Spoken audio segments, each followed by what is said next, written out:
as you all know, we're going to have thousands and thousands of boaters that are going to be out there recreating during the next couple of days. The weather appears to be cooperating with us, so that means that there's going to be perhaps even an additional thousand, and that normally creates a problem for us. Although we're excited that people are coming down and enjoying the resources and enjoying capturing these lobsters, it also poses an enormous challenge for us operationally. As you can see, we have a contingency of law enforcement agencies, both state, federal, we have local agencies, county agencies that are going to be assisting us during the next couple of days. Our primary focus is to make sure that everybody that leaves the pier and leaves the dock makes it back to the dock and back to the pier. We'd ask that all boaters file a what's called a float plan, which is basically telling a friend and a neighbor where you're going, what you're doing, and when you'll come back. The purpose of that plan is to let search and rescue resources and assets know where that we should begin looking for you in the event that what we hope to be a fun day turns into not such a fun day.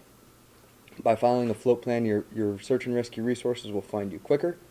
They'll find you in a hopefully better state, and we'll be able to coordinate better amongst ourselves by knowing where you could have gone boating. You can find a draft of a float plan by looking on any internet browser and type in float plan. One will come up and that you could use. Next thing I'd like to stress is please make sure that everybody drinks enough water in the heat, has a personal flotation device for everybody on board, and if you ever get into distress or have any questions, please feel free to contact the Coast Guard on VHF Channel 16. Unfortunately, every year we have one or two or three people that lose their lives as a result of looking for that elusive lobster. And that's what we're trying to prevent each and every year that we have this press conference, or that we have, we talk to the people that are going to be recreating. We try to stress safety.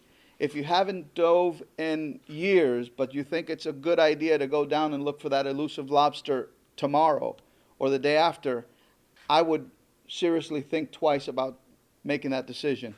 The current systems are pretty serious and pretty rough here in Miami-Dade County. If you're not accustomed to diving or snorkeling in such areas, don't do it.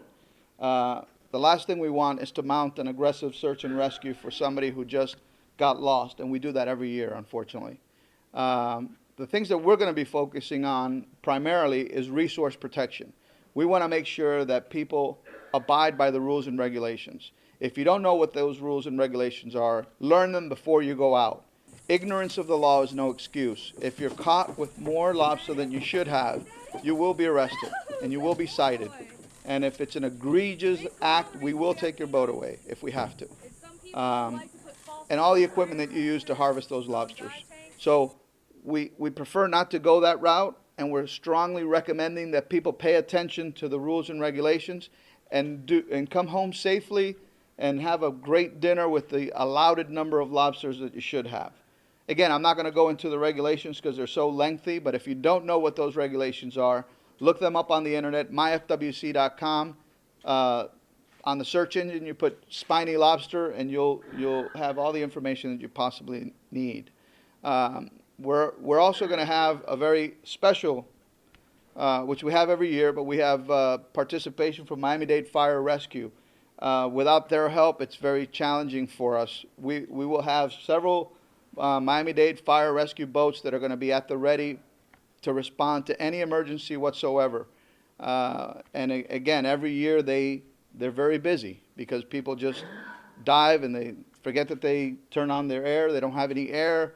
Last year we had one person die down in the Keys, and that's something that we're trying to avoid.